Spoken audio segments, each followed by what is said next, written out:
तो स्वतः हमारे सामने अगर भोग आते हैं तो वो धर्मयुक्त हैं या अधर्मयुक्त। जैसे भगवान ने काम को नरक का द्वार बताया, तो एक जगह काम को अपना स्वरूप बताया विभूतियों में।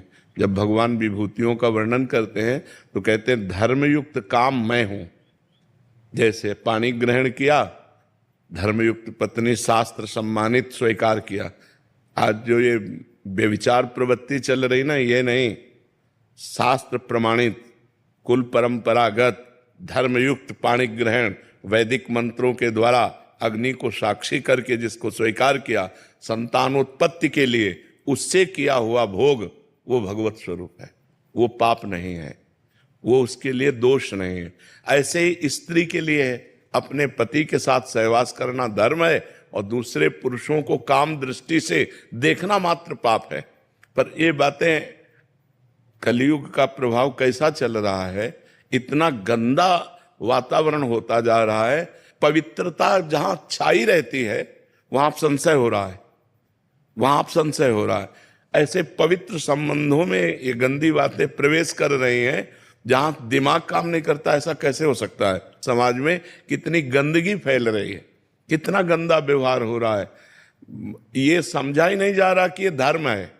शरीर को पवित्र रखना धर्म है।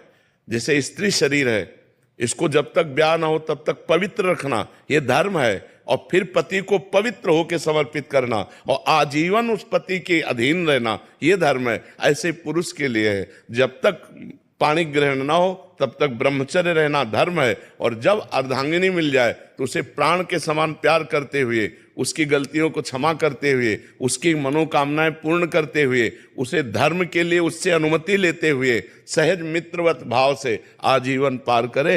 ये गृहस्थ धर्म हमारे सनातन धर्म का है। अब आज क्या हो रहा है, आज क्या हो रहा है, ये बहुत गंदी बातें हो रही हैं। आप सब नौजवान बच्चे संभलो, इससे तुम्हारा जीवन बड़ा संकटपूर्ण हो जाएगा।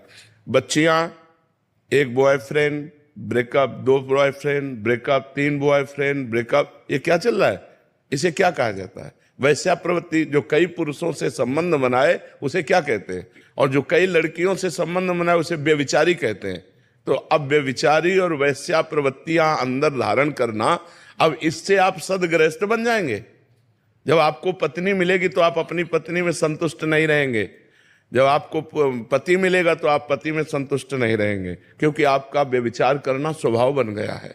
इसलिए धर्मयुक्त ब्याह और उससे भी जो संतानोत्पत्ति के लिए भोग किया जाता है वो काम भगवत स्वरूप है।